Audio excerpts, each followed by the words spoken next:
സ്വർണ്ണവില കൂടി. ഒരു പവന് 120 രൂപ വർദ്ധിച്ച് 50,720 രൂപയിലെത്തി. ഗ്രാമിന് 15 രൂപ കൂടി 6,340 രൂപയായി. സിജോ ജോൺ വിവരങ്ങൾ നൽകും. സിജോ, ബജറ്റിന് ശേഷം കാര്യമായ കുറച്ചിൽ സ്വർണത്തിന്റെ കാര്യത്തിൽ ഉണ്ടായിരുന്നു. ഇപ്പോൾ വീണ്ടും കൂടാനുള്ള സാഹചര്യം എന്താണ്?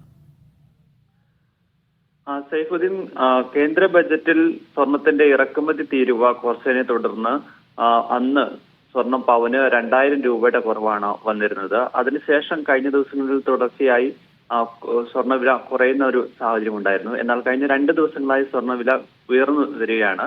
നേരിയ വർധനമാണ് വന്നിരിക്കുന്നതെന്ന് പറയാൻ സാധിക്കും. കഴിഞ്ഞ ശനിയാഴ്ച അത് പവന് ഗ്രാമിന് 25 രൂപ കൂടുന്ന ഒരു സാഹചര്യം ഉണ്ടായിരുന്നു. ഇന്നും സ്വർണ്ണവില വർദ്ധിച്ചിരിക്കുകയാണ്. സ്വർണത്തിന് ഗ്രാമിന് 15 രൂപ വർദ്ധിച്ച് 6,340 രൂപയിലാണ് എത്തിയിരിക്കുന്നത്.